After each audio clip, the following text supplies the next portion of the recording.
Continuamos. Nosotros no somos perfectos, pero sí lo es nuestro Señor y Salvador Jesucristo. Esta ciudad ha sido destinada para la iglesia como esposa de Cristo y para la esposa de Yahvé. Lo encontramos en Apocalipsis capítulos 21 y 22. Por tanto, Israel será unido nuevamente con Yahvé en la Nueva Jerusalén. Lo ves allí en el gráfico donde está la pareja con la estrella de David, y ello es posible a causa de la cruz de Cristo. O sea, la iglesia e Israel se reunirán en la Nueva Jerusalén. Las almas de los que murieron en Cristo están ahora en la Nueva Jerusalén. En la comparación que vemos en este gráfico entre Israel y la iglesia, cabe hacer la pregunta: ¿qué cosas faltan en la parte inferior, o sea, en lo que corresponde a la iglesia? ¿Qué fases faltan? Las fases 2, 3, 4 y 5, porque nosotros estamos bajo la gracia, no estamos más bajo juicio, no estamos bajo la culpa. Dios jamás se separará de un creyente. No se trata de tener mucho aceite o poco aceite, no se trata más de culto a los ídolos. Las fases 2, 3, 4 y 5 faltan en lo que corresponde a la iglesia. También tengo que admitir que nosotros también a veces hacemos tonterías, a veces pecamos, y por tanto también nosotros hemos merecido las fases 2, 3, 4 y 5 que vivió Israel. Pero no debemos olvidar que la gracia es más grande que el pecado. Donde el pecado es poderoso, mucho más poderosa es la gracia. ¿Ves? Esa es la diferencia. Israel bajo juicio y la iglesia bajo Jesús, bajo la gracia. Jesús cargó todo el juicio sobre su cuerpo en el Gólgota y dijo: consumado es, consumado es, consumado. Amén.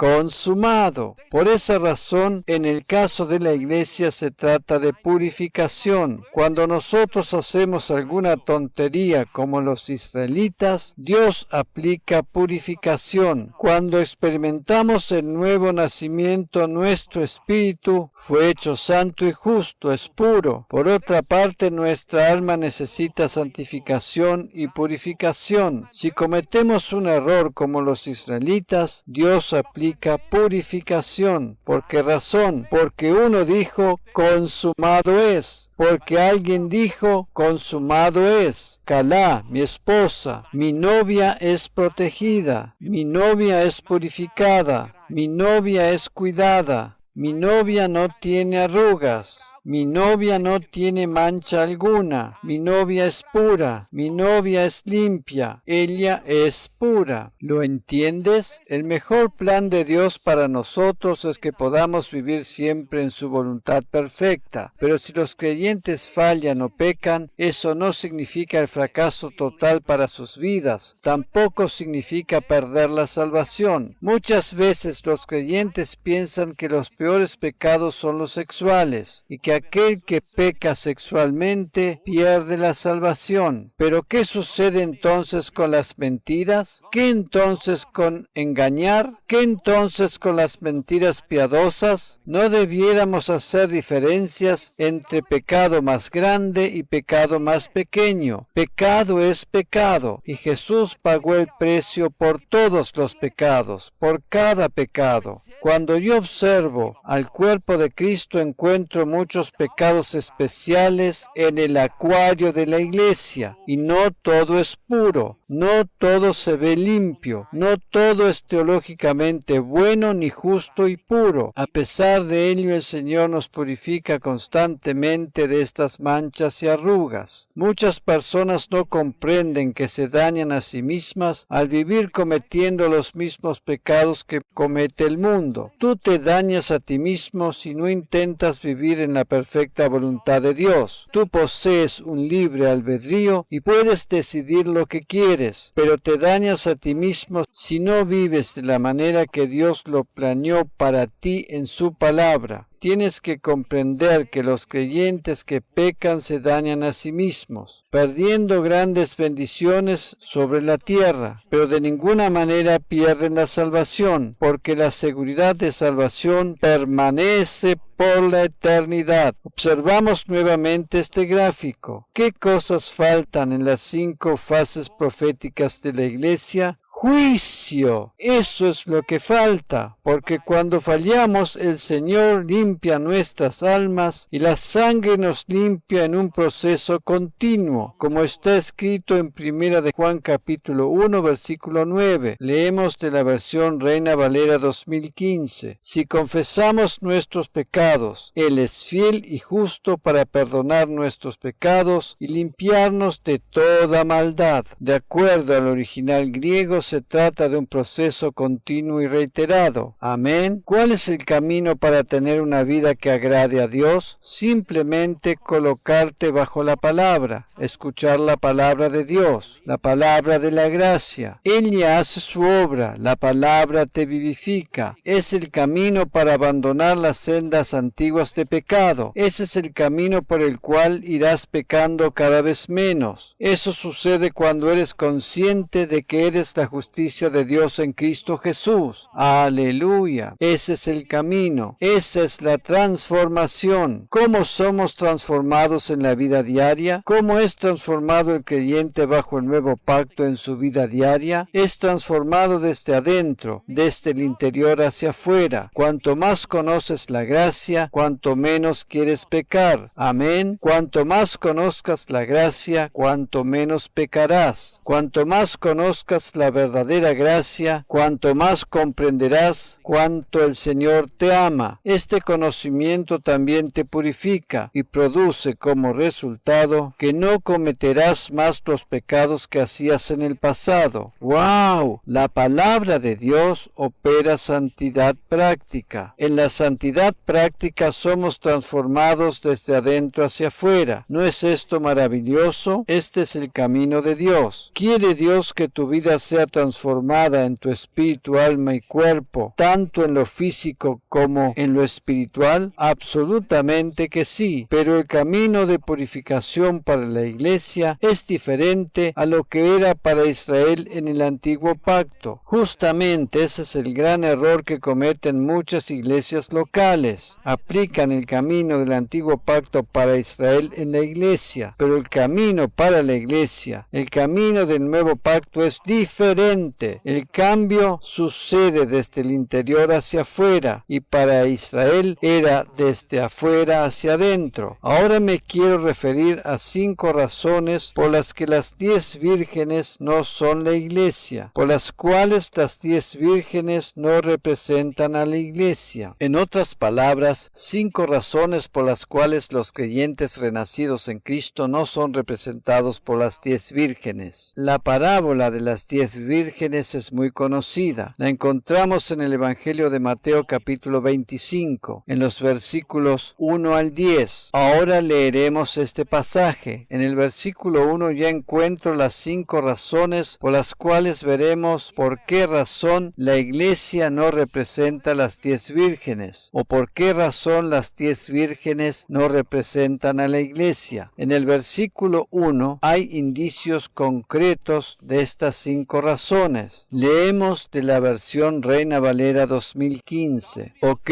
entonces, el reino de los cielos será semejante a 10 vírgenes que tomaron sus lámparas y salieron a recibir al novio. Ok, y luego sigue diciendo, 5 de ellas eran insensatas y 5 prudentes. Cuando las insensatas tomaron sus lámparas, no tomaron consigo aceite, pero las prudentes tomaron aceite en sus vasijas juntamente con sus lámparas. Y como tardaba el novio, todas cabecearon y se quedaron dormidas. A la medianoche se oyó gritar, «¡He aquí el novio! ¡Salgan a recibirle!». Entonces todas aquellas vírgenes se levantaron y alistaron sus lámparas. Y las insensatas dijeron a las prudentes, «Denos de su aceite, porque nuestras lámparas se apagan». Pero las prudentes respondieron diciendo, «No, nos sea que nos falte a nosotras y a ustedes. Vayan más bien a los vendedores y compren para ustedes mismas. Mientras ellas iban para comprar, llegó el novio, y las preparadas entraron con él a la boda y se cerró la puerta. Como dije anteriormente, en el versículo 1 ya encontramos las 5 razones por las cuales las 10 vírgenes no son la iglesia de Cristo. La primera razón en el versículo 1 es la palabra entonces. Esta es la primera razón. ¿Qué significa aquí la palabra entonces? ¿Cuándo es aquí entonces? La segunda razón es el reino de los cielos.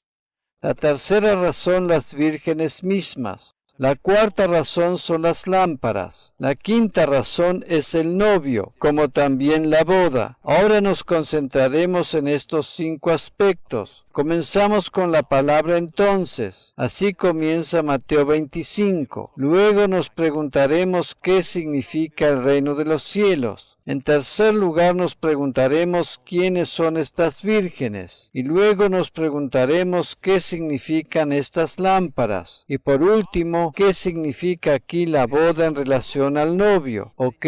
¿Están preparados? En primer lugar vemos la palabra entonces. Esta palabra se refiere aquí a la segunda venida de Cristo y de ninguna manera al arrebatamiento. La mayoría de los creyentes creen que las vírgenes son parte de la iglesia y afirman que esta parábola se refiere al arrebatamiento. Pero esto no es así, porque el arrebatamiento está descrito en Mateo 24 por medio de la mención de los días de Noé. Por tanto, esto significa que si el arrebatamiento es visible en el capítulo 24 por medio de la mención de los días de Noé, al final del capítulo 24, lo encontramos en la última parte del capítulo 24. Allí está descrito el arrebatamiento. Y ahora nos encontramos rápidamente con Mateo 25 y lo primero que leemos es entonces. Por tanto, ¿en qué momento es este entonces? Este entonces se refiere a los días después del arrebatamiento. Por tanto, la parábola de las 10 vírgenes no puede referirse al arrebatamiento, porque el arrebatamiento ya ha sucedido en el momento a que se refiere el versículo 1. Jesús dijo que habrá 2 personas en el campo, uno será llevado y el otro quedará. Esto se refiere al arrebatamiento. Luego dijo Jesús, entonces el reino de los cielos será semejante a 10 vírgenes. Esto quiere decir que esto sucederá luego del arrebatamiento, luego de que algunos han sido llevados y otros hayan quedado. Entonces, ¿comprendes esto? Entonces, esta expresión entonces se refiere a la segunda venida de Cristo con todos sus santos después de la gran tribulación. En aquel momento el esposo traerá consigo a la tierra a su esposa, la iglesia. Después del arrebatamiento, después de la celebración de las bodas del Cordero en el cielo, traerá consigo a la esposa la otra boda que se realizará sobre la tierra. Este entonces se refiere al momento de esa otra boda, que no se realizará en el cielo sino en la tierra. Este entonces se refiere a la segunda venida de Cristo y no al arrebatamiento. Ahora quiero mostrarte cómo se desarrolla una boda judía. En este gráfico puedes observar cómo es el proceso de una boda judía. Contiene ciertos pasos. El primer paso es el compromiso. Esto sucede cuando nos convertimos a Cristo. En la cruz Jesús expresó, calá, consumó la obra y el compromiso con su iglesia. En este paso el padre del novio determina el monto del precio que se paga por la novia. ¿Cuál es el precio por la novia? La sangre de Jesús. La novia es preparada y embellecida. Todo esto sucede en la fase del compromiso. Se trata justamente del lavamiento con la palabra y anteriormente lo he explicado. El segundo paso es la preparación de la casa o morada para la novia. Esto lo encontramos en Juan capítulo 14, versículos 2 y 3. Leemos de la versión Reina Valera 2015. En la casa de mi padre muchas moradas entradas hay. De otra manera, se le hubiera dicho: voy pues a preparar lugar para ustedes. Y si voy y les preparo lugar, vendré otra vez y los tomaré conmigo para que donde yo esté, ustedes también estén. La novia espera en todo momento ser buscada por el esposo. Así es nuestra situación. Nosotros estamos esperando el arrebatamiento, la bienaventurada esperanza. Hechos capítulo 1 versículo 11 nos describe cómo Jesús fue ascendido al cielo en las nubes. Jesús fue ascendido al cielo. Esto quiere decir que fue arrebatado. Y les dijeron: hombres galileos, ¿por qué se quedan de pie mirando al cielo? Este Jesús, quien fue tomado de ustedes arriba al cielo, vendrá de la misma manera como le han visto ir al cielo. Reina Valera 2015. ¿Para quién regresará? Para la novia. Jesús fue ascendido al cielo. Fue para preparar la nueva Jerusalén para nosotros, para preparar nuestra morada. Esta es una obra que se lleva a cabo en el cielo. El tercer paso es cuando el novio va a buscar a la novia. Se trata del arrebatamiento.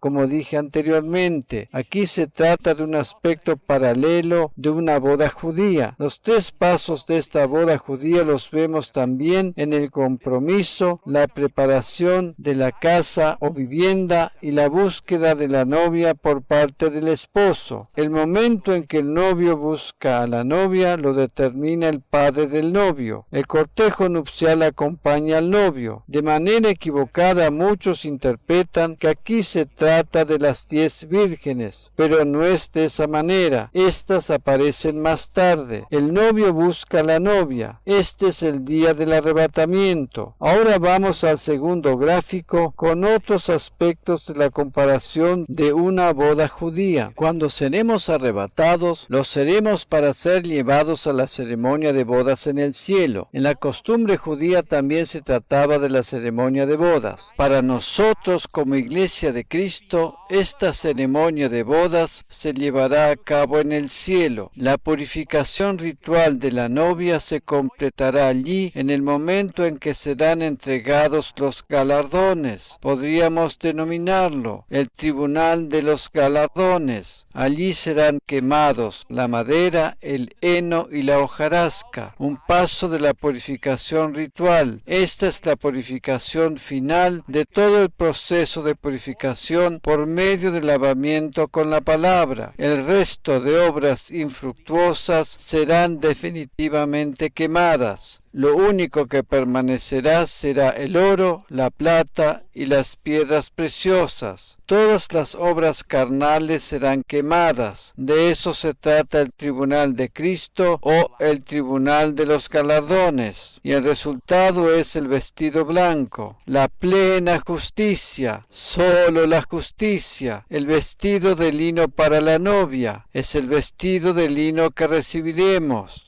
Por tanto, en el cielo primero se llevará a cabo el juicio de los galardones y luego se llevará a cabo la ceremonia de bodas. Durante esos 7 años después del arrebatamiento, se llevará a cabo el juicio de los galardones y lo que quedará de ello es solamente gracia. Amén. La novia recibe el vestido de bodas. La ceremonia de bodas también sucederá en el cielo. Es el clímax de la ceremonia de bodas. Allí solamente estará presente la esposa del Nuevo Testamento, del Nuevo Pacto. Los santos del Antiguo Testamento no estarán allí en el sentido que no serán casados. Para ellos, lo máximo posible será ser espectadores de este gran evento. Solamente los creyentes del Nuevo Testamento, del Nuevo Pacto, son los que están comprometidos. La ceremonia de la boda se llevará a cabo en el círculo íntimo, la iglesia del Nuevo Testamento. El siguiente paso es la boda que se realizará en la tierra. En Apocalipsis capítulo 19:9 se extiende la invitación para la boda que se realizará en la tierra.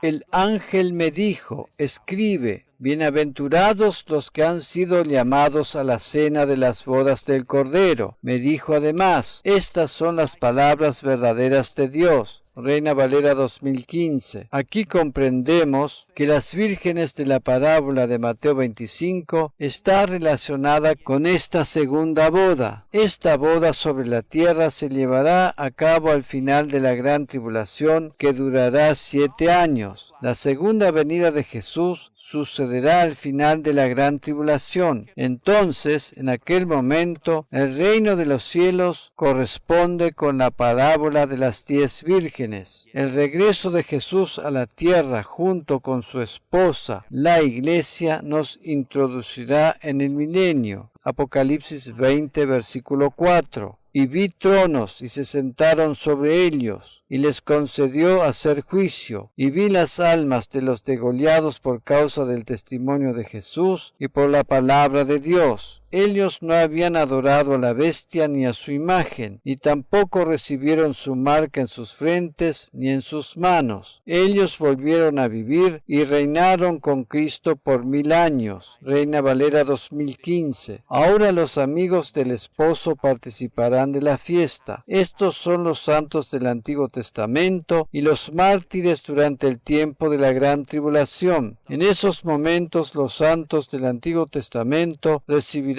su cuerpo resucitado. También lo recibirán los mártires de la gran tribulación, aquellos que llegaron a la fe en esos periodos. Son los que son denominados amigos del esposo. Recién en esa fiesta de bodas recibirán su cuerpo resucitado. Interesante es como está escrito en este gráfico, que el regreso del esposo nos introducirá en el milenio. Pareciera como que el milenio comenzara con una ceremonia de bodas. El milenio comenzará con la celebración de las bodas sobre la tierra. Desde ese momento los santos del Antiguo Testamento estarán otra vez unidos con Yahvé por medio de este casamiento en la tierra, porque el milenio en sí es el reino mesiánico de paz que están esperando los judíos. El Antiguo Testamento está lleno de expresiones proféticas referidas al milenio, al reino mesiánico de 1000 años, el reino mesiánico de paz. Ese es el tiempo especial de Israel. Gobernarán durante 1000 años, lo harán con Cristo. Alabado sea el Señor. Pero sobre todas las cosas ellos disfrutarán su tierra. Realmente durante estos 1000 años llegarán a disfrutar al fin la tierra prometida, porque recién durante el reino mesiánico de paz acabarán las guerras y batallas sobre esta tierra. Hasta el día de hoy Jerusalén se encuentra bajo el fuerte dominio de los gentiles. Hasta el presente es una ciudad dividida. ¿Qué harán los santos del Antiguo Testamento durante el milenio? Ellos no estarán reinando en el sentido como lo haremos nosotros. En el milenio reinará el rey David, y ellos disfrutarán la tierra prometida. Ellos llegarán al fin a disfrutar la tierra que les fue prometida muchas veces en el Antiguo Testamento. ¡Aleluya! Alabado sea el Señor. En el milenio se gobernará a los gentiles, en lo cual estaremos involucrados junto con Cristo. Y habrá un gobierno del rey David que reinará sobre los judíos, lo hará estando bajo las órdenes de Jesús. Alabado sea el Señor. Continúa en parte 3.